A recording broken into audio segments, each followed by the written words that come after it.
بالآخر وہی ہوا جس کا خدشہ ظاہر کیا جا رہا تھا کہ پاکستان نے بھارت کے ساتھ تجارت شروع نہ کرنے کا فیصلہ کیا ہے، اور یہ دلیل دی ہے، یہ شرط رکھی ہے کہ اس وقت تک بھارت کے ساتھ تجارت بحال نہیں ہو سکتی جب تک 5 اگست 2019 کا بھارت کا جو اقدام ہے جس کے تحت مقبوضہ کشمیر کی خصوصی حیثیت کا خاتمہ کر دیا گیا تھا، وہ معاملہ بھارت واپس نہیں لے لیتا اور سٹیٹس کو جو پہلے تھا کشمیر کا وہ بحال نہیں ہو جاتا۔ میں ہوں ملک ظہیر بابر، اور اگر آپ نے یہ چینل سبسکرائب نہیں کیا تو اس چینل کو سبسکرائب کریں۔ پاکستان اور بھارت کی جو تاریخ ہے وہ یقیناً کشیدگی، جنگوں، الزامات در الزامات سے بھری پڑی ہے۔ غیر جانبدار مبصرین کی اکثریت اس پر متفق ہے کہ معاملہ یا خرابی جو ہے وہ مقبوضہ کشمیر کی حیثیت تسلیم نہ کرنے کی وجہ سے ہے۔ مودی سرکار ہو یا کوئی بھی بھارتی جو سیاسی جماعت جو برسر اقتدار ہے، اس نے سنجیدگی کے ساتھ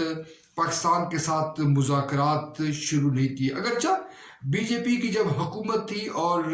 اٹل بہاری واجپئی جب وزارت عظمیٰ کے منصب پر فائز تھے، اس وقت وہ لاہور بھی تشریف لائے، مینار پاکستان کے سائے میں بھی کھڑے ہوئے اور پاکستان کو ایک حقیقت قرار دیا۔ مگر اس کے بعد حالات نے پلٹا کھایا اور کارگل کا واقعہ ہوا اور پے در پے ایسے واقعات ہوئے جس میں پاکستان اور بھارت کے تعلقات خراب ہوئے۔ پھر نریندر مودی جو بھارت میں گجرات کے کسائی کے طور پر دنیا بھر میں بھی مشہور ہے، وہ برسر اقتدار آئے اور انہوں نے ایسے اقدامات اٹھائے جس سے پاکستان اور بھارت کے درمیان جو مذاکرات کے عمل کی جو امید تھی، رہی صحیح امید، وہ بھی اس کا بھی خاتمہ ہو گیا۔ ناظرین، اب حالیہ دنوں میں 23 مارچ کو مودی نے وزیر اعظم عمران خان کو پیغام بھیجا ہے اور مبارکباد دی ہے یوم پاکستان پر، مگر جو مبصرین ہیں وہ یہ کہہ رہے ہیں کہ ابھی ایک طویل سفر ہے جو دونوں ملکوں نے طے کرنا ہے، اور بالخصوص نئی دہلی نے طے کرنا ہے کہ وہ پاکستان کے ساتھ تعلقات کو کس طرح سے استوار کرے گا۔ پاکستان اور بھارت کے درمیان جو تجارت کا جو خواب ہے وہ ایک بار پھر شرمندہ تعبیر نہیں ہو سکا۔ حالیہ دنوں میں یعنی گزشتہ روز یہ معاملہ یوں اٹھا کہ نئے وفاقی وزیر خزانہ حماد اظہر نے یہ اعلان کیا کہ چونکہ بھارت میں چینی کی جو قیمت ہے وہ دیگر ملکوں سے کم ہے، لہٰذا پاکستان نے 5 لاکھ ٹن چینی بھارت سے درآمد کرنے کا فیصلہ کیا ہے۔ اور اس کے بعد جو دوسرا معاملہ تھا وہ کپاس کا تھا، اور پاکستان میں جو کپاس کی پیداوار ہے وہ حالیہ سالوں میں سب سے کم رہی، یعنی 57 لاکھ گانٹھوں تک محدود رہی، جس کی وجہ سے جو کپاس کی جو صنعت ہے، جو ہماری دیگر جو صنعتیں اس سے منسلک،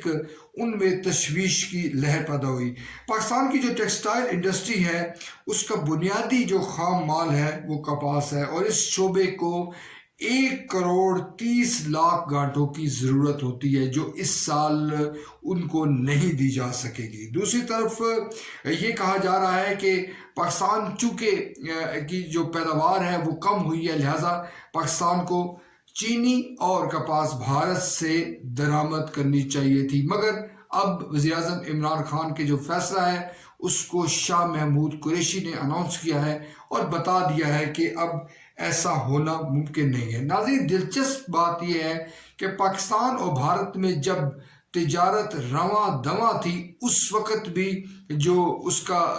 توازن تھا وہ بھارت کی جانب تھا، یعنی کہ بھارت اس تجارت سے فائدہ اٹھا رہا تھا اور پاکستان اس میں خسارے میں یوں تھا کہ اس کا جو حجم ہے جو وہ اس ضمن میں جو ارن کر رہا تھا وہ کم تھا، اور بھارت کا جو پلڑا تھا وہ بھاری تھا۔ پاکستان نے اس ضمن میں کوئی خاص کوشش بھی نہیں کی، اور ہمارے جو حکومتیں ہیں وہ شاید اس طرح سے سنجیدگی کا مظاہرہ نہیں کر سکی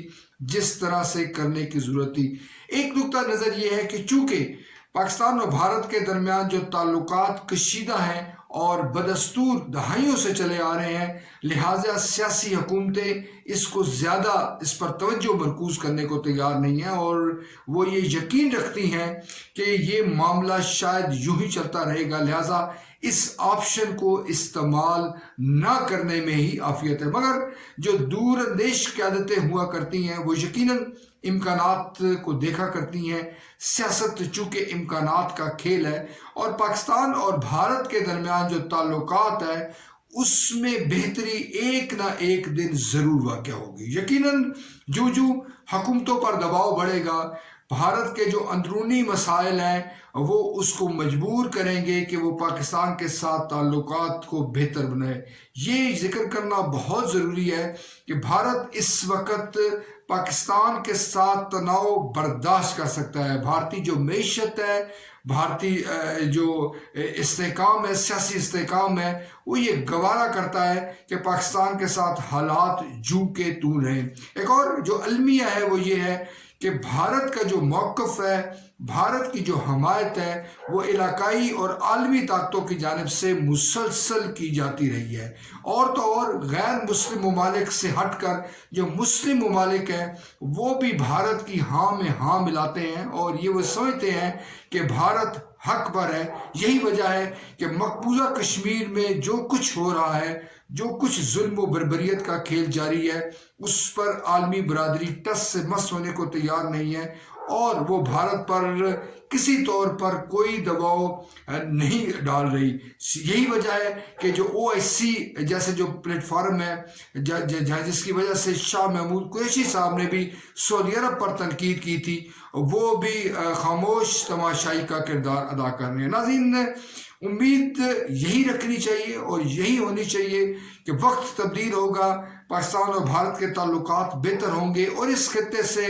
غربت، بے روزگاری، مہنگائی، بدامنی، افلاس کا خاتمہ ہوگا، اور پاکستان اور بھارت ایک اچھے پڑوسیوں کی طرح وقت گزاریں گے، جس کا اثر خطے ہی نہیں بلکہ عالمی سیاست پر بھی مرکوز ہوگا۔